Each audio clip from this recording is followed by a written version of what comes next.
Interné depuis le lundi 21 octobre 2024 à l'hôtel Béatrice dans la commune de La Gombe, les membres de la commission économique et financière de l'Assemblée nationale ont eu l'honneur de recevoir le mardi 22 octobre 2024 la visite du président de l'Assemblée nationale, le professeur Vital Kamerhe, accompagné de l'honorable rapporteur Jacques Joly. Le numéro 1 de la Chambre basse du Parlement a voulu, à travers cette visite, s'enquérir de l'avancement des travaux et transmettre les directives du bureau à cet organe technique de l'Assemblée nationale pour lui permettre de faire un examen approfondi du projet de loi de finances 2025 avant de le soumettre au débat à la plénière. Les orientations du speaker de la Chambre basse du Parlement ont tourné autour de l'amélioration du social des Congolais. Vital Kamerhe a insisté sur la répartition équilibrée des ressources de l'État et de la maximisation des recettes à travers la digitalisation et la rigueur dans le travail. Nous sommes avant tout les représentants du peuple et que le budget,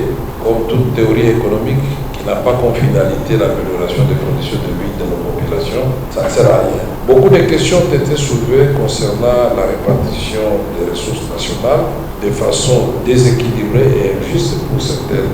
provinces. C'est l'occasion de corriger cela ici à l'ECOFIN. Il faudra respecter la chaîne des dépenses en évitant tout dépassement budgétaire et faire le monitoring de l'état de l'exécution budgétaire, a martelé le speaker de la Chambre basse du Parlement. Pour le professeur Vital Kamerhe, il faut rééquilibrer les dépenses de consommation et les dépenses d'investissement ainsi que la disparité salariale. Ces élus nationaux doivent examiner minutieusement des programmes lancés par le gouvernement à l'instar de la gratuité de l'enseignement et de la couverture santé universelle, ceci pour le bien de la population congolaise qui attend beaucoup de cette législature. Le professeur Vital Kamerhe s'est fait compléter par 3 éminents experts en finances publiques, à savoir le professeur Mabi Moulumba qui a exposé sur le rôle de la reddition des comptes dans les budgets de l'État, le professeur Mokonda Bonza Florentin qui a développé son exposé sur le rôle de l'investissement dans la croissance économique d'un pays et l'honorable Alain Ngunda, ancien rapporteur de la commission ECOFIN du Sénat.